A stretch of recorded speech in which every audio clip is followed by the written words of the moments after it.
Madame, Monsieur, bonjour. Je suis ravi de vous retrouver dans cette nouvelle émission.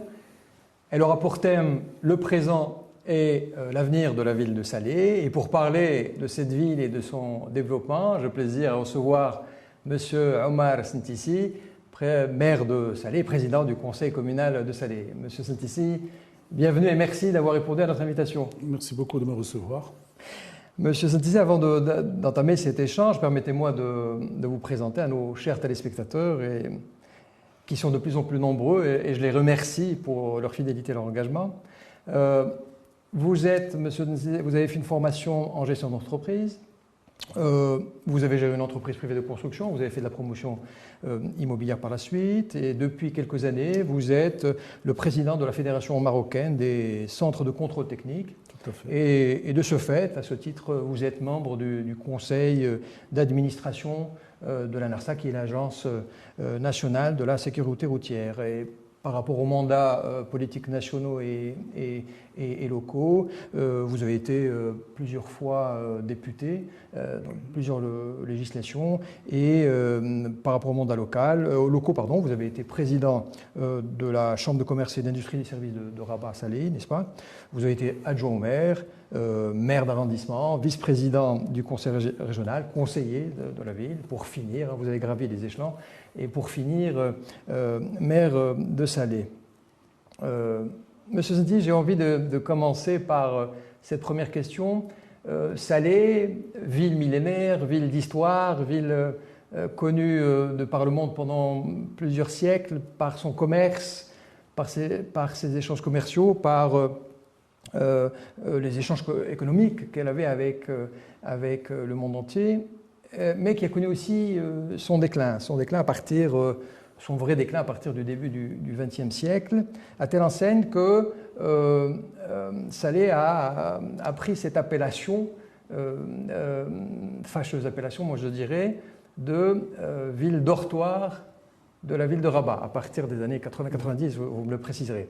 Alors ma première question, Monsieur Sentissi, est-ce que cette appellation est toujours valable aujourd'hui? Non, elle n'est pas d'actualité, ou on ne veut plus qu'elle soit d'actualité. D'abord, j'aimerais rappeler, comme vous l'avez si bien dit, que la ville de Salé est une des villes les plus anciennes du Maroc. C'est une ville qui a plus de 12 siècles. C'est une ville avec un grand patrimoine. Son histoire l'a écrit de grands hommes qui ont participé humblement à la fois à tout ce qui est culturel, politique, religieux. D'ailleurs, la ville regorge de plusieurs sadats, de plusieurs zaouïas qui ont aussi joué un rôle dans l'encadrement de la population. Salé est une ville qui a une situation stratégique sur l'Atlantique et par conséquent, elle a joué un rôle prépondérant dans le royaume. Salé, c'est aussi un énorme potentiel sur la rivière du Bourgrak, grâce à la forêt de Ma'moura. Elle a beaucoup de potentiel. Ceci dit, effectivement, depuis, peut-être sur les 40 ou 50 dernières années, effectivement, Salé a vécu à l'ombre de Rabat, malheureusement, et la ville a connu plusieurs dérapages. Il faut le dire franchement, au niveau de l'urbanisme, par exemple, la ville s'est développée, mais s'est développée dans l'anarchie.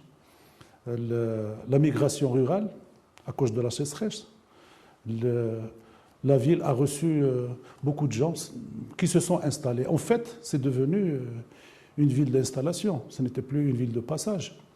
Et du coup, très vite, les besoins et les demandes des citoyens ont été énormes par rapport aux moyens de la ville. Et oui, c'est vrai, on le dit toujours peut-être par anecdote, l'aéroport de Rabat-Salé, l'université de Rabat qui se trouve à Salé, et ainsi de suite. Même si aujourd'hui, la vérité, c'est que nous partons sur de nouvelles bases. Aujourd'hui, il y a le grand pôle urbain de Rabat-Salé-Témara. Et donc, la réflexion ou l'action est devenue plus une action concertée du co-développement, plutôt que de se débarrasser de quelques dossiers pour les riverains, pour la banlieue. Très bien, très bien. Et pour aller dans ce sens, j'abonde sur ce que vous avez dit, Monsieur Sentissi, pour juste situer Salé par rapport aux autres villes du royaume, pouvez-vous partager avec nous quelques informations sur la monographie de la ville, la population, la superficie, etc., le nombre d'arrondissements, le secteur économique, quelles sont les activités économiques, est-ce qu'elles répondent aux besoins d'employabilité dans la ville, est-ce que tout ce qui se fait actuellement répond à vos aspirations de développement? Oui, alors, juste quelques chiffres. Pas trop, mais juste quelques chiffres pour indiquer un petit peu la situation. La surface ou la superficie de la commune de Salé est d'environ 95 km². Nous avons une densité qui est énorme, 10 000 habitants au mètre carré. La commune de Salé, non pas la préfecture, aujourd'hui c'est environ 1 million d'habitants, ce qui en fait l'une des plus grandes villes du royaume, avec tout ce que cela attire comme bon côté, mais aussi comme mauvais côté en termes de besoins. C'est 20% de la région. C'est aussi 30% des citadins de la préfecture. C'est plus d'un tiers de la population sont des jeunes, 25-35 ans. Il est aussi important. Et d'ailleurs, on parlera certainement du plan d'action de la ville, où nous avons tenu compte de ces indicateurs pour pouvoir répondre à la vraie attente, avec une vraie analyse. Maintenant, vous me parlez du potentiel, si ma mémoire est bonne. C'est ça, les activités économiques, pour répondre aux besoins. Oui, la ville de Salé a été connue d'abord pendant plusieurs décennies juste par le commerce et services. Elle vivotait. Et c'est ça qui en a fait vraiment une ville dortoir. Jusqu'au début des années 80, moi, des années 90, personnellement, j'étais président de la Chambre de commerce en 97, donc ça fait longtemps, mais je me rappelle très bien de la période de gloire de la confection à Salé. Malheureusement, cette période a été effacée parce qu'en réalité, on ne vendait que des minutes et que par conséquent, les grosses commandes sont parties vers l'Asie pour une histoire de coût. Et donc une perte, je me rappelle, à l'époque, rien que sur la zone industrielle de Hayya Rahma, c'était quelque chose comme 18 000 personnes qui étaient vraiment au chômage. C'était énorme à l'époque. Il y avait aussi de l'activité sur l'agroalimentaire et sur d'autres. La ville de Salé, aujourd'hui, a beaucoup de potentiel au niveau économique. J'aimerais juste rappeler que la situation de la ville sur l'axe stratégique qui rejoint plusieurs régions. La ville est ouverte sur l'autoroute, la ville est sur la mer, sur l'Atlantique. La ville est dotée de l'aéroport de Rabat Salé, encore une fois. La ville a aussi un pôle académique qui se trouve aujourd'hui à Technopolis. La Technopole travaille sur une triptyque, je dirais, entre l'entreprise, l'enseignement et la recherche. La Technopolis est aujourd'hui un grand site qui abrite 2 universités, qui abrite aussi une zone d'export offshore, qui abrite beaucoup de bureaux concernant les centres d'appel et les nouvelles technologies. Donc la Technopolis aussi est un levier. En dehors de Salé, qui se retrouvait limité, on parlera peut-être du positionnement de la ville. La ville avait besoin de chercher sa véritable vocation, avait besoin de chercher ses points de développement. C'est ce qu'on a essayé à chaque fois de trouver. Et c'est grâce à ça, c'est grâce à cette réflexion qu'on a pu dégager sur notre plan d'action, justement, qu'on a pu identifier certains projets qui peuvent le faire. Très bien. Avant d'aller plus loin et pour parler justement de ce plan de développement, est-ce que vous estimez, M. Ndiaye, que vous êtes en mesure aujourd'hui de faire la promotion du territoire de la commune pour justement attirer des investissements, ou est-ce qu'il va falloir attendre un petit peu? Est-ce que vous êtes déjà dans cette dynamique? Parce qu'aujourd'hui, dans la logique de la régionalisation avancée, les territoires se doivent justement de faire leur promotion pour attirer le maximum possible d'investissements. Avant de promouvoir le territoire, il faut un petit peu connaître et reconnaître ses contraintes. C'est ce qu'on a fait lorsqu'on a diagnostiqué notre plan d'action. deux contraintes majeures ont toujours sanctionné Salé. Le premier étant justement le fait de vivre à l'ombre de Rabat. Évidemment, de par le monde, la capitale ou les capitales disposent toujours.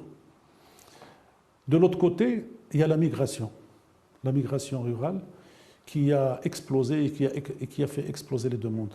Prenons en compte ces deux contraintes. Au niveau de notre plan d'action, nous avons ciblé les grands projets de développement qui peuvent justement inverser un petit peu cette tendance et aussi accompagner toute l'action qui a été menée à la fois par le gouvernement mais à la fois par la volonté royale. N'oublions pas qu'il y a certains projets royaux dont on parlera tout à l'heure. À partir de là, nous avons identifié 18 grands projets d'aménagement urbain avec d'autres projets sociétaux, culturels, parce qu'il faut aussi faire reluire la ville, il faut la faire connaître. Et la culture est le secteur le plus indiqué pour ça. Si Rabat est la ville des Lumières, Salé pourrait être la ville du rayonnement futur, Inch'Allah. Inch'Allah, je l'ai dit tout à l'heure, oui. Aujourd'hui il y a le pôle urbain, il faut travailler en complémentarité, en synergie. Il ne faut pas rentrer en concurrence, il faut travailler aussi sur le potentiel de la ville. La ville de Salé aujourd'hui, avec sa marina, avec le projet royal de l'aménagement du Bourg-Grec, avec le projet aussi, avec la convention de la Médina, de la réhabilitation de la Médina, donne un potentiel énorme. Vous savez, si vous voulez lancer par exemple le tourisme, il faut préparer l'infrastructure de base. Tout à fait. Et donc c'est ça ce qui est important. Mais nous sommes dans la bonne dynamique. Très bien. Vous me tendez une belle paire justement. Pour parler de ce projet de réhabilitation de la vieille ville, de Salé, pouvez-vous nous en dire un mot? Quel est le budget? En quoi consiste cette réhabilitation? Quelles sont les parties prenantes? Est-ce qu'on est dans les délais? Et quelles sont éventuellement les contraintes techniques éventuellement que vous rencontrez dans cette réhabilitation? Bien, alors, d'abord... On parlera, on parlera des autres quartiers de Salé par la suite, mais dans un premier temps, la vieille ville. Alors, la Médina de Salé, c'est un bijou, c'est un joyau, mais qui était à l'abandon. C'est devenu une poche de pauvreté, c'est devenu des fonds d'or, c'est devenu des maisons menaçant ruine. Et par conséquent, on n'en tirait plus rien. On en tirait plus de problématiques sociétales que de potentiel à mettre en valeur pour en tirer profit. Par une volonté royale, et heureusement d'ailleurs, et nous avons l'honneur et le privilège aussi d'avoir Sa Majesté le Roi chez nous, que Dieu le glorifie. Il y a eu une première convention de réhabilitation de la Médina, 2014-2016. Et puis, par une volonté royale, encore une fois, en 2018, il y a eu la signature d'une convention qui concernait la réhabilitation de la Médina de Salé. Il ne faut pas oublier que c'est à l'instar aussi des 32 autres villes marocaines qui ont des anciennes villes, si je peux dire comme ça. Et donc, à partir de là, à partir de cette convention, qui est dont le budget est d'environ 900 millions de dirhams, la commune participe à hauteur de 84 millions de dirhams, mais la commune aussi finance les acquisitions foncières. Il y a beaucoup de partenaires, ce qui a permis le montage financier. Je peux en citer quelques-uns, le ministère de l'Intérieur, le Fonds Hassan pour le développement économique, le ministère de la Culture, les Habous, le tourisme, le conseil régional, le conseil préfectoral de Salé, une panoplie de partenaires, ce qui a permis de mobiliser ces fonds. Les objectifs sont simples pour la vieille Médina. 1. La réhabilitation et la préservation du patrimoine historique. 2. L'aménagement des ruelles, des boulevards, le ravalement des façades, la transformation des qissariya pour les redynamiser, c'est-à-dire le renforcement de la dynamique économique. Il faut porter cette Médina avec un renforcement de l'attractivité économique, si l'on puisse dire. L'accès aux projets sociaux, aux services sociaux, pardon. Et donc, grâce à ça, il y a plusieurs projets, il y a 24 projets en tout. Ces projets englobent le circuit touristique, ils englobent un parking souterrain parce qu'il n'y en avait pas, ils englobent la restauration des murailles. Plus de 3 km de murailles ont été restaurées, 3 bourges, oui. Ce qui est fort intéressant. La mise en lumière Et c'est ce qui, l'ouverture de quelques musées également, j'ai cru comprendre. Oui, exact. Et c'est ce qui va permettre, il y a un musée, mais on a même un musée immersif sur un second projet qui va suivre en place et lieu de l'actuelle commune, avec une grande place. Moi, je rêve de cette place, sincèrement. C'est Babou Haja. Dans la convention, Saht Chouhada devait être réaménagé juste dans son petit espace. Pour ceux qui connaissent Salé, l'accès à la Médina via le jardin de Firdaus, c'est un petit accès. Et donc, on a, avec le soutien, la vérité de M. le Wali de Rabat et de M. le gouverneur de Salé, on a lancé un concours architectural. Et on a pensé agrandir cet espace qui va englober l'actuelle commune avec un foncier derrière et qui va permettre en réalité de réaliser un grand parking souterrain, environ 500 places, ce qui va permettre une fluidité vers la Médina toute l'année, mais aussi en été, d'absorber le stationnement nécessaire à la plage. Il y aura un musée immersif, il y aura une Rambla à la barcelonaise, c'est-à-dire qu'on va s'ouvrir sur la mer. Aujourd'hui, si vous êtes à Chouhada, vous ne voyez pas la mer. Et c'est dommage, c'est aussi un potentiel. Alors, il faut aussi comprendre qu'il y a toute une dynamique autour de la Médina. Nous avons l'hôtel qui vient d'ouvrir, un grand hôtel 5 étoiles qui vient d'ouvrir. Mais cette structure a besoin d'avoir des espaces pour leur clientèle. D'animation, notamment. D'ailleurs, la grande place peut servir aussi à l'animation. C'est pour ça qu'on parle d'une duplication de Jem El Fna. Nous avons le quartier Rmel qui est en face de la marina. Vous avez une marina et des immeubles tout à fait modernes, et vous avez le quartier Rmel où il y a des villas aujourd'hui qui sont presque menacées en ruine. Et donc, on est en train de repenser, avec le concours de l'agence urbaine de Rabat, on est en train de réfléchir l'urbanisation de façon à ce que cet espace soit attractif financièrement, c'est-à-dire qu'on veut le valoriser par le biais des autorisations pour que justement les propriétaires, les héritiers pensent justement revendre et pourquoi pas peut-être en faire une zone de service. Et on aura une zone touristique, la marina, une zone de service, la Médina. Un projet intégré. Et donc ce sera vraiment un projet intégré et c'est grâce à ça qu'on peut éventuellement soutenir le tourisme comme secteur générateur. On n'oublie pas que nous travaillons en générateur d'emploi, je voulais dire, parce qu'en réalité, tous ces services sont destinés aux citoyens, mais toutes les actions que nous menons, c'est pour créer de la richesse. C'est pour créer de la valeur ajoutée pour la ville. Il faut que Salé soit un stop pour les touristes qui viennent Bien sûr. Dans le circuit marocain. Non pas de passagers, mais voudraient avoir des touristes aussi. Nous travaillons justement à développer le nombre de lits en termes d'hôtels. Et c'est ce qui va permettre justement d'attirer les touristes pour venir à Salé, non pas comme ville de passage, mais comme ville, je dirais, de séjour touristique. Le nombre de riads qu'il y a dans la Médina Salé n'est pas suffisant. Alors, il faut le renforcer. La mise à niveau de la Médina, justement, va permettre, à l'instar de Rabat, à l'instar de Marrakech, aujourd'hui, nous commençons à avoir justement certaines demandes de projets de riad. Davantage. Il y en avait, je pense, 2 ou 3 avant, mais ils avaient beaucoup de difficultés parce que l'environnement n'était pas favorable.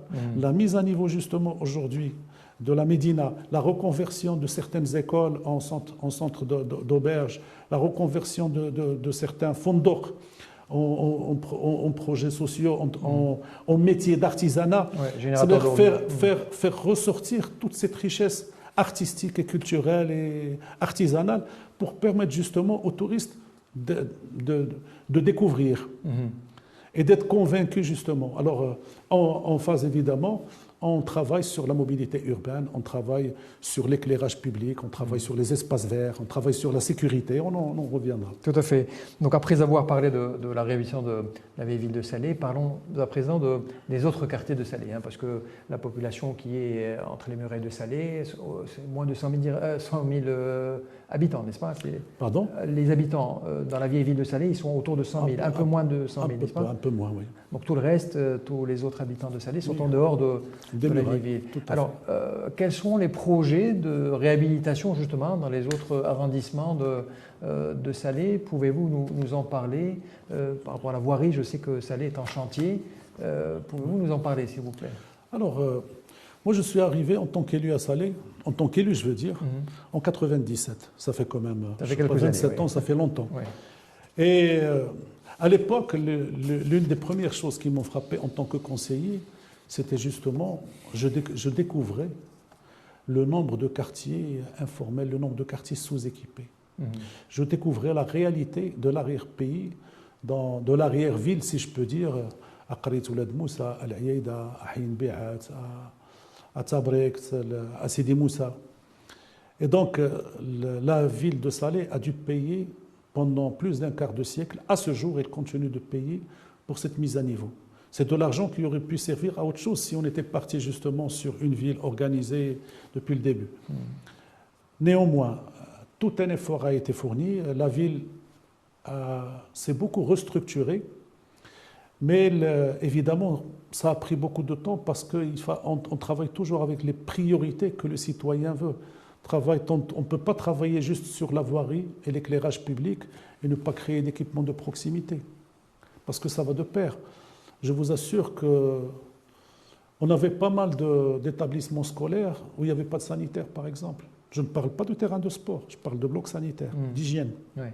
Sous la pression démographique, évidemment, le ministère devait réagir et répondre aux besoins. Donc le besoin, c'était de créer des classes. Moi, je me rappelle en 2003, en tant qu'arrivé président de l'arrondissement de Haïda, j'avais 2 établissements qui n'avaient même pas de mur de clôture. Et donc, la ville a contribué pour beaucoup, pendant longtemps, à la fois sur plusieurs secteurs, financièrement, pour apporter à chaque fois une restructuration. Même aujourd'hui, chaque arrondissement, chaque année, programme environ, rien qu'en voirie, 4 millions de dirhams. Sur les 5, ça fait 20 millions, plus 10 à 20 millions de l'entretien de chaussée que nous prévoyons à la ville, ça fait 40 millions, rien que sur la voirie. En plus de l'éclairage public que nous devons au fur et à mesure changer, parce qu'on passe du HPS, le LED, parce qu'il s'agit aujourd'hui aussi de faire de l'économie d'énergie, et ainsi de suite. Donc oui, ça nous prend un effort, mais aujourd'hui l'effort est payant. Aujourd'hui, la ville s'est beaucoup transformée. Les quartiers sous-équipés dont on parlait avant ne sont plus des zones d'informels. Par contre, c'est devenu des espaces de vie comme les autres arrondissements tels que le Mrissa, tels que Tana, qui était vraiment le vrai suicide de Salé, si on peut le dire à l'époque. L'Aïda aussi, l'Aïda, Hsaïn. Alors quand on va à Hsaïn, par exemple, on a Qarit Oulad Moussa, on a Salé Jadida. Vous imaginez Salé Jadida, nouvelle ville, avec Technopolis à côté. Technopolis est en train de tirer vers le haut le tout Salé Jadida. D'ailleurs, au niveau urbanistique, tout ce qui se réalise aujourd'hui, c'est de moyen standing plus. Et on a l'ancienne zone qui est entre Louljah, entre Haïboul Ismaïl et Salé Jadida, qui est le Qarit Oulad Moussa, où même aujourd'hui, on a encore des rues qui ne sont même pas bétonnées. Et donc, nous faisons tout pour aller vite. D'ailleurs, d'abord pour enlever tout ce qui est infrastructure. Dans les 3-4 années, on va y arriver. Nous sommes pratiquement à la fin. Et là, on ne parle plus de maisons de jeunes, mais on parle d'équipements de proximité pluridisciplinaires. C'est-à-dire des espaces de vie où il y a de la musique, où il y a du théâtre, où il y a des rencontres, où il y a de vrais débats, où on peut justement éduquer les jeunes et les occuper. N'oublions pas que le vide a créé pendant longtemps de l'extrémisme. Ce n'est pas venu par hasard.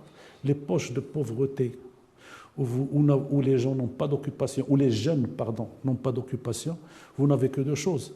Soit ils deviennent des délinquants et ils vont vers la drogue et le reste, soit ils deviennent des extrémistes. Sous influence parce qu'il n'y avait pas d'encadrement, il n'y avait pas d'espace. Et donc les équipements de proximité jouent un grand rôle dans l'encadrement des jeunes. Parce qu'on n'est pas là juste pour combattre l'extrémisme, mais on est là aussi pour rendre, je dirais, les jeunes, on voudrait leur faire sortir leur vivacité, dans le bon sens. Qu'ils retrouvent leur citoyenneté. Leur citoyenneté, leur dignité. Exact. Nous n'avons pas de citoyens de première zone et de deuxième zone. L'un de nos soucis majeurs est justement la réduction de l'injustice spatiale.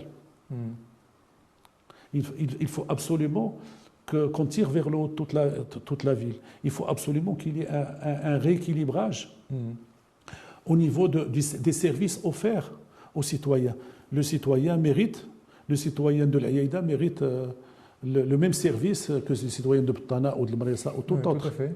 Donc voilà. Il n'y a pas de raison, tout à fait. Monsieur Ndiaye, à l'instar des autres grandes villes du royaume, la charte communale vous donne le droit d'établir des sociétés de développement local. Et je pense que c'est en gestation au niveau de Salé. Alors, quel sera justement le rôle de cette société de développement local et quelle est l'échéance? Quand est-ce qu'elle verra le jour, à votre avis? Vous l'avez si bien dit, d'abord c'est une disposition légale au niveau de la charte communale. Je voudrais juste d'abord souligner quelque chose parce que souvent, lorsqu'on parle de société de développement local, on a l'impression de déposséder les élus de certaines prérogatives pour les donner au privé. Ce n'est pas vrai. La société de développement local n'est qu'un véhicule. Depuis notre arrivée sur notre plan d'action, nous avons aussi, notre conseil a adopté la création de certaines, 5 ou 6 sociétés de développement local qui vont venir, pas d'un tenant, mais au fur et à mesure. Nous avons déjà adopté la première qui s'appelle Massader. Nous avons adopté le statut. Cette société de développement local va servir principalement à développer les ressources financières de la ville. Vous savez, au niveau national, l'une des grosses problématiques des communes, ce n'est pas le manque d'argent, c'est la problématique de l'assiette. C'est-à-dire que les dispositions légales que nous avons ne permettent pas de recenser forcément la totalité des gens imposables. Et il est clair que pour une justice, je dirais, au niveau fiscal, local, il faut que tout le monde participe à l'effort. Qu'est-ce qui se passe à Salé aujourd'hui? J'ai vu les chiffres à mon arrivée. Je vais les mettre à jour et vous dire qu'aujourd'hui, la société qui fait de la collecte des déchets nous coûte environ 130 millions de dirhams, à laquelle il faut rajouter 60 millions de dirhams pour la décharge, sans compter l'éclairage public pour 50 millions de dirhams, et tous les autres services, la mise à niveau, l'entretien voirie, etc. Ça veut dire que nous offrons aux citoyens slaouis quelque chose comme 300 millions de dirhams par an. La commune n'est pas une entreprise qui gagne de l'argent. La commune est censée encaisser des taxes pour servir le citoyen. On en récolte 120 millions. Ça veut dire qu'aujourd'hui, la commune subventionne le citoyen pour 180 millions de dirhams. Alors, pardon? Je vous interromps, excusez-moi. C'est-à-dire que vous... Je vais revenir à la SDL. Pourquoi? J'essaie juste d'expliquer le pourquoi de la SDL. J'allais vous dire, au fait, monsieur Zandiak, excusez-moi, ce que vous êtes en train de dire, c'est que comme toutes les autres grandes villes du royaume, vous souffrez beaucoup également d'informel, que vous avez envie de faire entrer dans le formel? Non, mais le problème n'est pas que l'informel au niveau des taxes. Je parlais juste de la taxe sur les services communaux. Moi, je me suis amusé à aller chercher le nombre de compteurs électriques dans la ville. J'ai posé la question. On m'a dit qu'il y en avait environ 320 000. J'ai interpellé la directrice provinciale des impôts. Parce que justement, c'est ce qu'on appelle c'est les taxes qu'on ne prélève pas directement, mais indirectement. Il m'a dit qu'il y avait, comme nombre de contribuables, 168 000. Où sont passés le reste? Donc, je me suis amusé à analyser. On a cherché. On a un gros problème. Je me suis rendu compte qu'en réalité, toutes les constructions qui ne disposaient pas de permis d'habiter ne payaient pas de taxes sur les services communaux. Alors qu'ils bénéficient de tous les services. Quand je parle de l'assiette, aujourd'hui, il est clair, d'ailleurs sur cette SDL, nous allons digitaliser l'assiette. C'est ça la clé de voûte. L'expérience est là, on n'a pas besoin de diagnostiquer. Casablanca, Berkane, toutes les villes qui ont digitalisé ont vu leurs recettes exploser. Quand je dis digitaliser, c'est aujourd'hui aller justement reprendre d'une manière sur un support informatique toutes les terrasses, tout l'espace public occupé et que c'est le logiciel qui calcule. On n'a plus justement le salarié, le fonctionnaire qui va facturer la moitié. On n'a plus les mauvaises pratiques. On recense tous les terrains non bâtis parce qu'ils ne peuvent plus échapper. Aujourd'hui, rien que sur la commune d'Hassaïn, parce que ça fait 1 an et quelques mois qu'on est là, j'ai commencé par la commune d'Hassaïn, on a recensé les terrains qui ne sont pas imposés sur la taxe urbaine, la TTNB, la taxe sur les terrains non bâtis urbains. je pense que j'ai demandé au conservateur de me donner les renseignements sur environ 250 titres. Donc c'est beaucoup d'argent qui disparaît. Alors, la SDL, donc je disais, cette société, d'abord, le statut ont été adoptés. Par contre, il y a toute une démarche à faire à partir de là. Nous allons lancer une étude, elle est obligatoire, nous allons lancer une étude de diagnostic. Ensuite, il va falloir identifier les besoins, il va falloir aussi identifier les moyens à mettre en œuvre pour chercher justement, pour pouvoir atteindre les résultats escomptés. Ensuite, on définit un cahier de charges qui est adopté par le Conseil et visé par le ministère. Donc ce n'est pas un processus simple à mettre, mais là, il est énorme. Mais la société de développement local, en fait, elle nous permet la performance. Aujourd'hui, je ne peux pas primer mon fonctionnaire. Vous savez, moi, j'ai mis beaucoup de pression sur mes régisseurs. À un moment donné, ils m'ont dit, Monsieur le Président, mais vous savez, là, vous ne trouverez plus personne pour travailler à la régie. Pourquoi? Parce qu'il n'y a aucune attractivité. On est tous humains. Je n'ai aucun moyen de les primer pour l'effort qu'ils fournissent. Parce qu'ils sont logés à la même enseigne que tous les autres fonctionnaires, alors qu'on les sollicite pour faire un travail énorme. Aujourd'hui, par exemple, au niveau de la SDL, vous ramenez un directeur, vous le payez, il est sous contrat, il a des objectifs à atteindre. Donc il faut qu'il les atteigne. Quand je parle de digitalisation, nous allons travailler en interne. Pourquoi nous allons travailler en interne? C'est pour avoir notre propre ingénieur pour pouvoir développer et ne pas avoir aussi à payer des licences. C'est aussi, plus tard, sur une deuxième phase, profiter de ces structures en interne pour développer aussi d'autres, comment dirais-je, d'autres solutions informatiques pour la gestion du quotidien. Même s'il y a aujourd'hui beaucoup de solutions informatiques avec lesquelles on travaille. Très bien, M. Zadi. Alors, pour préparer le plan de développement, vous en avez un peu parlé, plan de développement de la commune de Salé, qui est de 14 milliards de dirhams pour la période 2023-2026, n'est-ce pas? 2022-2028. 2022, pardon, 2028. J'ai lu que cette validation a connu la participation de 11 000 personnes. Ça paraît énorme. Oui, j'ai été interpellé. Oui. Comment est-ce qu'on arrive à avoir des consensus lorsqu'on consulte 11 000 personnes 11 000 personnes qui sont des ONG locales, qui sont des experts, etc., etc. Comment vous êtes arrivé à sortir avec un plan de développement? Il faut comprendre le process. Oui, justement, c'est pour ça que je vous pose la question. Alors c'est simple. D'abord, le plan d'action communal aussi est une obligation pour tout nouveau conseil qui s'installe. La vérité, nous avions deux choix. Nous avions, au niveau du bureau, je veux dire du conseil, il y a la méthode rapide, facile, c'est d'externaliser le service et de faire appel à un bureau d'études. Je ne prétends pas qu'il manque de compétences, sauf que souvent, j'ai vu des documents qu'ils ont produits, souvent c'est juste un listing de projets. Il y a la deuxième méthode qui est la plus compliquée, mais c'est celle qu'on a décidé de faire. C'est celle de s'appuyer d'abord sur les permanents, sur la compétence des permanents, sur le savoir-faire en termes de gestion des élus. Moi-même, je viens du privé, donc nous avons une valeur ajoutée.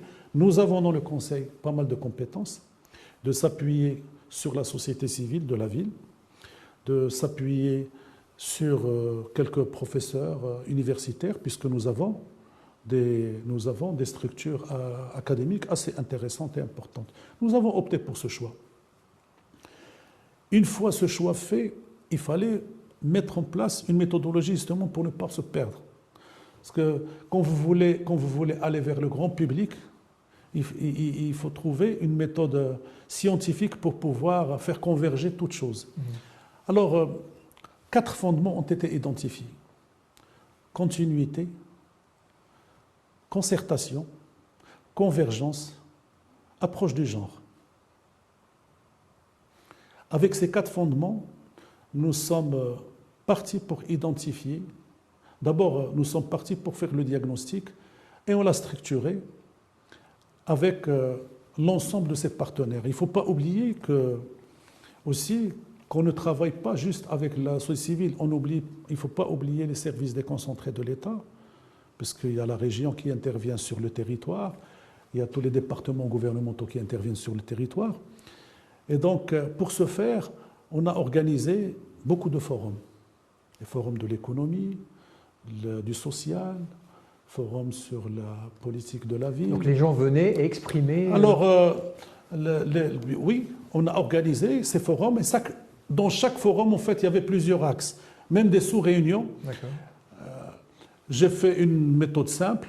On a décidé, en fait, de ne pas laisser les élus présider ces réunions. On a fait, par exemple, à l'instance de l'équité, de l'égalité des chances et l'approche du genre que j'ai installée. Et dans cette instance, on a pas mal de grands noms de la ville. Et je les ai sollicités pour présider certains forums, certains axes. Et donc, on a impliqué, si vous voulez, on a l'association Bourgrag, on a les grandes associations, on a Salah al-Mustaqbal, on a impliqué tous les grands noms de la ville, on les a impliqués dans l'organisation de ces forums. Et puis, évidemment, pour arbitrer, j'ai mis une cellule avec des académiciens, parce que c'est un travail académique. Oui. D'ailleurs, à la fin, on est sorti avec un bouquin qui est le plan d'action de la ville, mais avec 10 annexes. Ensuite, on a organisé des réunions de proximité. 5 arrondissements, 2 réunions par arrondissement, ça fait 10 réunions. Les uns pour la politique de proximité, l'autre pour l'investissement, pour prioriser justement, parce que ce qu'on voulait, c'est faire remonter les besoins du citoyen à partir de son arrondissement, prioriser aussi selon le souhait, puisque les gens nous votent, ils nous votent aussi pour qu'on les écoute, prioriser ces projets. Et donc, grâce à ces forums qu'on a déclinés et toutes ces réunions, je vous assure qu'il y en a beaucoup, j'essaie de synthétiser, mais en fait, à chaque fois, on a eu des rapporteurs et des documents, mais il y a eu du travail, sincèrement. C'est un travail de combien de mois, combien d'années? C'est un travail qui a pris environ 10 mois. Mais c'est un travail de fou, mais pour lequel je suis très fier, sincèrement. Oui, je suis très fier. Et donc, sur les forums, on a eu des forums, rien qu'à l'ouverture, je me rappelle, à l'ouverture, à l'annonce, on avait organisé ça à l'Oulja, il y avait 800 ou 900 personnes à l'ouverture. Un bon exemple de démocratie participative. Plus du tiers, c'est de la présence féminine, de la femme. On a même toutes les statistiques à ce propos. Très bien, parfait. Et bien ça, c'est ce que je disais, que c'était un bon exemple de démarche. La démarche suivante, c'était l'identification des priorités, justement. L'investissement, nouvelle vision de l'investissement, un dynamisme économique inclusif, l'infrastructure, la réhabilitation de la Médina, la valorisation, une administration ouverte, des services de qualité, services modernes. Je ne sais pas ce que j'ai oublié encore, mais en tous les cas, grâce à ces priorités, ces priorités ont été transformées en programmes et en projets. 763 projets en tout et pour tout. D'accord. Qui vont de la voirie à la maison de jeunes, au théâtre, à la piscine semi-olympique. J'ai 5 arrondissements, je dois les traiter comme mes propres enfants. Et donc, mon rôle, justement, de président, c'est de les traiter avec beaucoup d'équité. Et je le disais tout à l'heure, je n'ai pas de citoyens de première et deuxième zone. Si aujourd'hui on a 5 salles couvertes, une par arrondissement, on n'a pas une piscine dans tous les arrondissements. On a certaines qui sont bien dotées en termes de terrain de sport, d'autres qui le sont moins. Donc on a veillé. On voudrait qu'à la fin de ce mandat, qu'il y ait un rééquilibrage spatial. Et donc, voilà Là, on va faire justement, pour aller dans le sens de ce qu'on venait de dire, je voudrais qu'on fasse un focus sur 3 secteurs importants pour les Slaouis, pour les habitants de Salé. Vous pouvez parler d'autres secteurs, vous en avez parlé déjà, qui sont le transport urbain, le tourisme et le sport, selon les compétences de la commune dans ces domaines, bien évidemment. Le transport urbain à l'intérieur de Salé, entre Salé et les communes d'à côté. Le tourisme, vous en avez parlé, parce que ça pourrait être un moyen de créer des emplois, de créer de la richesse localement. Et aussi le sport justement pour former éventuellement les champions de demain dans les terrains de proximité. On se souvient que Salé était une ville qui produisait énormément de champions au football. Basketball, c'est le cas jusqu'à aujourd'hui. Volleyball à l'époque, etc. Aujourd'hui, c'est le basketball. Aujourd'hui, c'est le basketball. Ça fait un temps que c'était le football. Zaki est formé à Salé, il y avait Lailo. Enfin bref, la gloire de l'équipe de l'ASS, n'est-ce pas? Oui. Qui malheureusement aujourd'hui est en déclin. Ils sont en déclin. Oui, ils se battent pour. Est-ce que justement, quel est le rôle du conseil, de la ville, dans ces trois secteurs, transport urbain, tourisme, sport et peut-être d'autres, hein, si vous avez des choses à nous dire. D'abord, une règle de base. Même dans les secteurs où on n'a pas de prérogatives directes, on est toujours contributeur. Parce qu'en fait, la commune travaille pour le citoyen et on ne peut pas tourner le dos. Tout à l'heure, je parlais de l'enseignement et de l'état des établissements. Je vais commencer d'abord par le transport urbain. Alors, la mobilité urbaine dans une ville d'1 million d'habitants est quelque chose de très important. Il faut que les gens se logent, il faut qu'ils soient transportés vers le lieu de travail. La double difficulté que nous avons, c'est que nous sommes à côté de Rabat et de Témara. Et donc, il y a un mouvement qui est énorme, notamment entre Salé et Rabat, Témara et Rabat.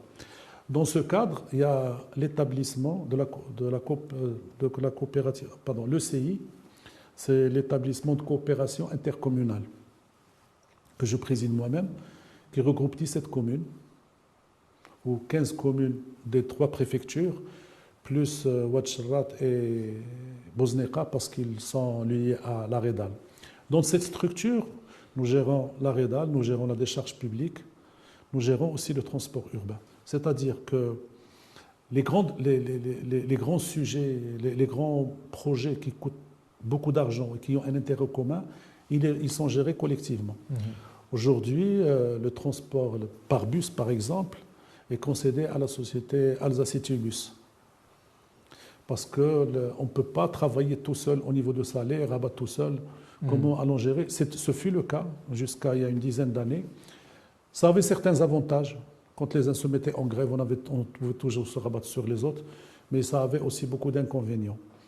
Et donc, aujourd'hui, notre grand souci, c'est plutôt les extensions. Nous avons la ville de Tlemcena, nous avons Skhirat, parce qu'il y a une grande opération de recasement de bidonville de Témara vers Skhirat.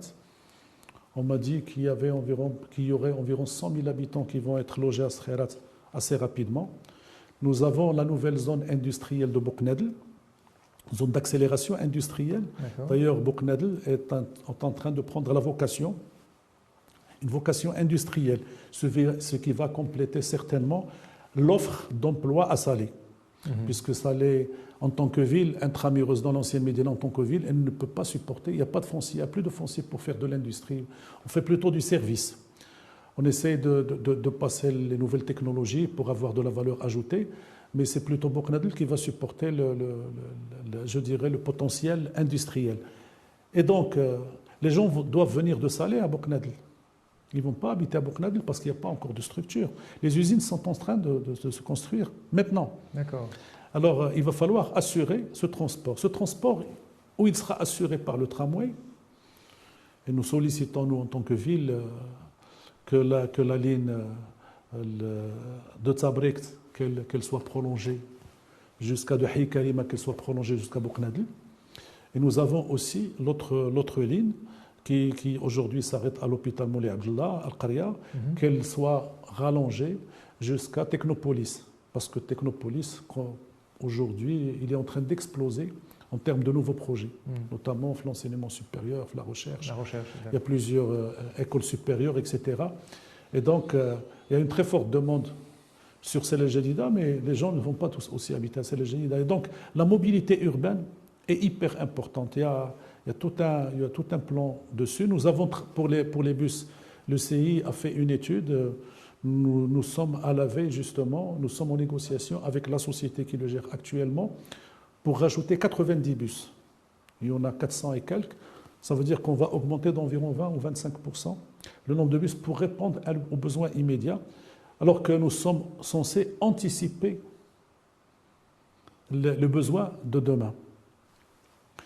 Et Voilà, donc évidemment, la ville de Salé, comme la ville de Rabat et les autres communes, contribuent à l'ECI, qui est l'intercommunal. Chacun contribue selon ses moyens, etc., pour faire le transport, avec un grand soutien du ministère de l'Intérieur, parce que c'est des factures qui sont très chères. En termes de tourisme, quel est votre Alors, rapport? pour le tourisme, j'en parlais tout à l'heure. Vous savez, le tourisme est un secteur qui peut très bien convenir à Salé, au vu de son potentiel. Le tourisme culturel, Le tourisme culturel, le tourisme balnéaire, nous avons une très belle place. Oui, Nous sommes en train de travailler sur je viens de mettre en place une commission pour aller chercher le pavillon bleu. Nous avons l'hôtel Fairmont 5 étoiles qui vient d'ouvrir à côté de la plage, en face de l'Oudaya. Nous travaillons sur l'ouverture nous soutenons un ou deux projets d'investissement d'hôtellerie qui sont en cours d'autorisation. Vous ne pouvez pas faire de tourisme uniquement avec la Médina, même si elle est réhabilitée. Il faut qu'il y ait des lits, comme disent les opérateurs touristiques. Il faut qu'il y ait un circuit, des points d'intérêt. Aujourd'hui, qu'est-ce qui se passe? Dès qu'on a, à l'Oulja par exemple, au centre de l'Oulja de conférence, dès qu'on a une grande manifestation, on a des difficultés à loger les gens. Bon, que Rabat en profite, je veux bien, mais il faut que je défende ma ville. Moi, je voudrais que ma ville soit compétitive. Je voudrais que ma ville ait ces chambres et ces structures hôtelières. Alors, qu'est-ce qui va se produire? Si on a suffisamment de lits, le Festival international du film de la femme, on invite beaucoup de gens. On les loge à Rabat. On n'avait que Daoulis, on n'avait qu'une seule unité hôtelière. Vous imaginez faire du tourisme avec un hôtel? Que va faire le touriste? Et donc, le tourisme culturel, spirituel, on n'oublie pas que nous avons beaucoup de choses spirituelles méconnues par le grand public, à ça, les tariqa Sophia. Nous avons beaucoup de zawiya, nous avons beaucoup de sadat. Il y a toute une dynamique, à tel point que nous voulons réaliser le centre africain Tariqa Sophia à Salé. C'est l'un de nos projets. Parce qu'on doit aussi s'ouvrir sur l'Afrique. Souvent, on parle juste de tourisme, du tourisme balnéaire ou du tourisme culturel européen, mais il y a le tourisme spirituel. Il peut parfaitement convenir à la Médina de Salé. Et donc, nous, en tant que commune, nous essayons évidemment d'apporter notre soutien à certains projets qu'on finance directement. Lorsqu'on développe les espaces verts, lorsqu'on refait l'éclairage public, lorsqu'on sécurise, lorsqu'on met en lumière les murailles, justement, toutes ces actions permettent justement de renforcer le secteur du tourisme qui est prometteur à Salé. La vocation de Salé, c'est de faire du service et notamment sur tout ce qui est touristique. Voilà, donc concernant le tourisme. Alors le troisième point, c'était le sport. Bien. La vérité aujourd'hui sur certaines activités sportives, il ne faut pas se leurrer, faire des champions. Il y a une trentaine d'années, il y avait des gens doués. Aujourd'hui, c'est plus de la formation. On est heureux et fiers d'avoir le centre, par exemple, le complexe Mohamed VI à Salé, qui est magnifique pour le football. Une référence mondiale. Une référence mondiale. Mais par contre, la ville peut aider justement à faire émerger des futurs champions. Nous avons créé des terrains de proximité dans un autre cadre avec l'éducation nationale. Même si ce n'est pas nos prérogatives, nous avons signé une charte sur l'école ouverte. En fait, nous avons signé avec la direction provinciale d'éducation nationale une convention par laquelle on essaie de faire converger nos objectifs. L'éducation nationale, les établissements scolaires, sont-ils des lieux justes de transfert de savoir ou sont-ils des espaces où il doit y avoir une vie, où l'enfant, voilà. C'est pour ça que nous l'appelons le programme, on l'appelait l'école ouverte. Nous voulons qu'il y ait de l'activité culturelle dans ces établissements scolaires. Nous allons même financer certains aménagements de terrains de sport. C'est un foncier public. Et ce n'est pas parce que ce n'est pas de notre ressort que nous allons abandonner les établissements scolaires. Nous sommes même en difficulté de la rareté du foncier dans certains arrondissements. Et donc les établissements scolaires, s'ils sont ouverts au public, peuvent le faire. Nous sommes en train de travailler là-dessus. Cela s'ajoutera évidemment aux différents centres, comme le centre Saïd Haji par exemple, multidisciplinaire que nous avons. Nous avons un grand centre à Hissalem. Salé a toujours été une ville de création. Beaucoup de gens parlent d'artistes, ils oublient que les artistes habitent à Salé et non pas à Rabat. Il y a beaucoup de gens, là, Raoui, le dernier le défunt Raoui qui est mort, il y en a beaucoup. Des chanteurs, des acteurs, des gens du théâtre, il y en a toujours eu. Je suis étonné, j'ai visité dernièrement notre centre à Hissalem, on m'a dit qu'il y avait plus de 400 personnes qui venaient faire de la musique. Sur un petit espace, ils avaient même des difficultés. Pourquoi? Parce qu'il n'y en avait qu'un dans la ville.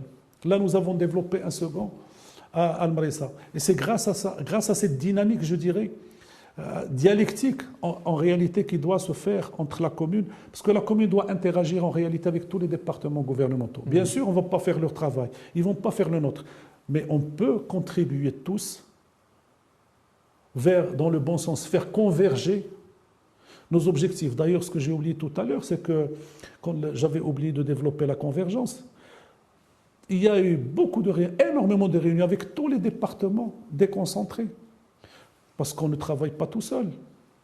Et donc, toutes les actions que nous avions menées, y compris l'éducation nationale, nous avons discuté, nous avons débattu, nous avons été informés de tout ce qu'ils avaient prévu, programmé pour les faire converger avec nos actions. Et d'ailleurs, c'était une très bonne chose parce que ça a permis même à certains départements de revoir leur programmation pour la faire coïncider avec ce que nous avons programmé, pour ne pas travailler chacun de son côté. Et est-ce qu'il y a un projet pour aller dans ce sens par rapport au sport? Est-ce que, je sais qu'il y a beaucoup de terrains de proximité, est-ce que vous allez continuer cette politique de terrains de proximité? Sur le terrain de proximité, oui, mais là, on voudrait aussi réaliser, vous savez, 1 million d'habitants. Les millions d'habitants ne descendent pas tous à la plage, comme toutes les grandes métropoles. Et donc, nous avons une piscine à Tabrikt. Nous avons un projet, nous voulons réaliser dans un projet au minimum une piscine semi-olympique dans la ville, mais une piscine dans chaque arrondissement. Cela répond aux besoins du citoyen, à son bien-être, mais cela aussi peut servir de centre d'espace de formation. Moi, je suis Mknessi de naissance et je me rappelle dans ma jeunesse que dans la piscine municipale, on a formé tous les grands champions de natation. Oui, tout à fait. Et donc, faire émerger, tout à fait, tout à fait. Du pays. Il faut faire émerger. Et puis, les salles couvertes servent beaucoup au sport collectif. C'est ce qui fait émerger certains joueurs doués qui, par la suite, qui sont recrutés par la suite par certains clubs qui disposent de moyens. Parce que la vérité, il faut être doué, mais il faut être aussi formé. Tout à fait, tout à fait. Vous avez parlé tout à l'heure du festival du film de Salé. Oui. C'est un projet culturel qui s'est installé dans le temps et qui est très connu, qui est connu mondialement, oui. Mais ça reste pratiquement le seul. Est-ce qu'il y a justement une vision pour développer ces activités culturelles sous l'égide du Conseil? Je constate que nous ne communiquons pas encore assez, et c'est le reproche que je faisais pour notre site web, entre autres. Nous avons le Festival international du folklore de l'enfant. Qui se tient justement par les ans annuellement. Nous, pour tout ce qui est immatériel, nous soutenons le cortège des Sires, Hafl Shmoua, qui est célébré annuellement, qui est célébré à l'occasion d'Eid al-Mawlid Nabawi. Il remonte d'ailleurs à 1578-1603, Ahmed Mansour Dabi, si ma mémoire est bonne. Ça veut dire plus de 5 siècles. Ce qui est énorme. Nous avons le festival de la plage.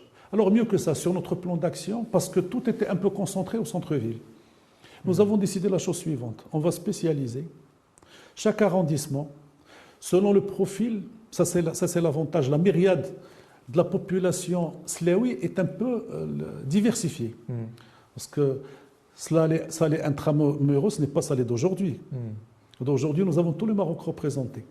Quand on va maintenant à l'arrondissement Hussaïn, c'est une zone qui était connue par Tboreda. D'ailleurs, à ce jour, un festival est organisé chaque année. Nous le soutenons financièrement. Lorsqu'on va à Al-Mrissa, on va organiser comment on appelait ça, pas le forum des soufis, de la musique soufie, je crois. on va la spécialiser dans tout ce qui est soufi, vu que le Mrissa a toujours été connu par l'Awliya, Salihin, Sadat. Bon, à Tabrikt, on l'a appelé Ramadan Slouan. Nous sommes à la veille de Ramadan. Oui. C'est pour organiser des rencontres culturelles, des débats, quelques activités religieuses, quelques activités aussi artistiques. Abtana, ce sera la musique des jeunes, parce qu'il faut être de son temps. Oui. On ne va pas tourner le dos au rap, on ne va pas tourner le dos. Donc, Btana est plutôt, va dans ce sens. À l'Aïda, c'est plutôt la musique populaire. Parce qu'à l'Aïda, justement, nous avons beaucoup de gens, beaucoup de gens de Shawiya, beaucoup de gens d'Al-Asfi. Et donc, c'est la musique populaire. On est parti chercher ce qui correspond à la fois aux habitants, mais aussi pour avoir une diversité. Moi, je dirais simplement que, vous savez, on dit souvent que le miroir, l'élu et le miroir n'est qu'un miroir de la réalité du terrain. Ben, nous sommes partis en tout ce qui est culturel. Nous ne voulons pas imposer de la culture qui ne correspond pas au profil du citoyen. Donc, à la fois, nous voulons avoir de la diversité, mais nous voulons avoir des choses de la culture qui correspondent ou des festivals qui correspondent au mieux aux citoyens. Si vous permettez, de l'ancestralité et de la modernité à la fois. Voilà, le tout à la fois. C'est ça, exactement. Donc il y a beaucoup de choses qui se passent, sauf qu'il y a un défaut de communication. Ça fait 14 mois que nous sommes installés, il n'y a pas longtemps que nous sommes installés, mais beaucoup de choses ont été déjà mises en place. Très bien, très bien. Monsieur Zintizi, là on a parlé du patrimoine immatériel, on a parlé de la culture, un certain nombre de choses. Là, je voudrais qu'on parle technologie. Et pour parler de smart cities, aujourd'hui, il y a plusieurs villes au Maroc qui ne sont pas complètement, on va dire, suivent les technologies nouvelles par rapport aux smart cities facilities, comme on dit, mais ils prennent des secteurs et ils font en sorte à les automatiser pour justement rationaliser les dépenses et pour une meilleure gestion que ce soit l'électricité, que ce soit la gestion des ordures, etc. Est-ce que vous avez des choses dans ce sens qui sont déjà installées ou est-ce que vous avez des projets prévus justement dans ce plan de développement? Les deux à la fois. Les deux à la fois. Nous avons certaines applications qui sont déjà installées. En fait, nous avons déjà une SDL qui existe à Salé, mais qui est en partenariat avec un privé pour gérer l'éclairage public. Nous venons de terminer un travail que j'ai commandé depuis l'année dernière, une solution informatique qu'on a sur le mobile, par exemple, pour suivre les réclamations. On a eu une grosse difficulté. Les gens, quand vous aviez une lumière qui s'éteignait, il fallait que l'information remonte jusqu'à la ville la fait remonter jusqu'à la société pour qu'ils interviennent. Aujourd'hui, grâce à une application informatique, le citoyen, justement, peut interagir directement avec la société. Moi, je suis informé sur mon mobile. Comment s'appelle cette application? Salanour, tout simplement. Salanour. Parce que la société s'appelle Salanour. On la trouve sur les deux plateformes? Oui, sur la plateforme, gratuitement. Deux opérateurs. Nous avons, alors, cette solution informatique, évidemment, de cette solution informatique, nous prenons d'autres services. Nous suivons un petit peu l'entretien ou l'historique de l'entretien. Nous suivons le parcours du matériel, le personnel et ainsi de suite. Alors, à côté de ça, nous avons un projet sur la vidéosurveillance. Mais la réalité, ce n'est plus un projet puisque ça a été même adopté. D'accord. Sur le projet de vidéosurveillance que nous menons dans une convention de pair avec le ministère de l'Intérieur, la Wilaya, la région, parce que des partenaires, on a, d'après le bureau d'études, l'estimation d'environ 140 millions de dirhams. Nous lançons déjà la première tranche à 46 millions de dirhams. C'est pour faire justement... Aussi bien la vieille Médina que le reste. Nous allons commencer par les grandes artères pour aller vers le reste, réguler le trafic d'une manière intelligente, mais aussi faire de la vidéosurveillance, de la vidéoprotection, avec des salles de contrôle, etc. C'est très coûteux, mais c'est très utile. Oui, tout à fait. Rien que sur la circulation, par exemple, le fait d'avoir un système intelligent permet d'avoir une fluidité, moins de pollution et ainsi de suite. Vous savez, tout ce qui est négatif qui s'ensuit. Ensuite, nous avons de la vidéosurveillance de protection qui sera gérée par la DGSN logique que nous finançons, mais qui sera gérée par la police nationale. C'est pour faire de la vidéosurveillance sur tout ce qui se passe en termes de surveillance sur le territoire, pour pouvoir intervenir. Il y va de la sécurité du citoyen. Aujourd'hui, on fait de la prévention, la police fait de la prévention et l'État dépense beaucoup d'argent. Vous savez, il y a une quinzaine d'années, rappelez-vous, on avait, dans une ville, on avait quoi, une dizaine de véhicules qui circulaient pour faire de la prévention. Ce n'était pas suffisant. Aujourd'hui, malgré tous les efforts financiers et malgré la mécanisation, ce n'est pas assez. Et donc la vidéosurveillance, comme on le voit dans beaucoup de pays, permet justement de faire de la prévention. Ce n'est pas pour contrôler les gens uniquement, parce que des fois on a de fausses idées. C'est surtout pour faire de la prévention et pour pouvoir réguler. Aujourd'hui, on peut en tirer, j'ai parlé juste de deux choses, mais on peut encore en tirer beaucoup de choses. Il faut juste dire, monsieur Zé, je complète un peu ce que vous avez dit, c'est que les caméras, c'est assujetti à des lois, il y a la CNDP qui est derrière, bien sûr, et il faut, quand on fait de la vidéosurveillance, on suit des lois. Non, bien sûr. Voilà. Non, si je dis que le projet, parce que le projet a été mené de pair, on l'a mené en quelques mois. Mais la mise en place, l'étude a été faite par un bureau d'études spécialisé et tout a été validé. Cette première tranche, elle a été validée. Et d'ailleurs, sur les 46 millions de dirhams, le ministère de l'Intérieur a apporté son soutien financier. La DGSN a validé toutes les actions et aucun problème. Donc vous renforcerez la gestion intelligente du territoire au fur et à mesure. Bien sûr, cela n'est qu'une étape. Maintenant, à côté, ce qu'il faut comprendre, c'est qu'il y a pas mal d'autres applications qui sont utilisées par la commune. Le ministère de l'Intérieur, d'ailleurs, a déjà depuis plusieurs années engagé une digitalisation de l'administration territoriale. Plateforme, par exemple, pour gérer les recettes, plateforme pour gérer les dépenses, plateforme pour gérer la plateforme ou le logiciel pour gérer l'état civil, le bureau digital. Il y a pas mal d'applications. Ça ne se reflète pas sur notre site web de la ville. Justement, c'était l'objet de de ma dernière question. Ah, d'accord. Non, j'allais venir par rapport au CIDED pour voir, justement, on a parlé de la promotion de la ville et effectivement, l'un des moyens de promotion, c'est un site web mis à jour, etc. Et je me suis amusé à voir les votes pour la satisfaction. Il y a un sondage et il y a 53,23% des votants sont satisfaits. Alors, est-ce qu'il y a des projets de renforcement de ce site web? Est-ce que vous êtes dans les réseaux sociaux? Est-ce que vous êtes dans les réseaux sociaux pour communiquer sur ce que vous faites, aussi bien au niveau culturel, au niveau de vos programmes de développement? Moi, personnellement, je ne suis pas satisfait parce que je trouve que notre site web n'est pas très bien fait. En fait, on voudrait partir plutôt sur une plateforme avec des sous-sites dédiés pour mieux identifier les services, le plan d'action, pour mieux identifier les données sur la ville, les actions, les services, l'action que mènent les élus. Il faut interagir avec son environnement.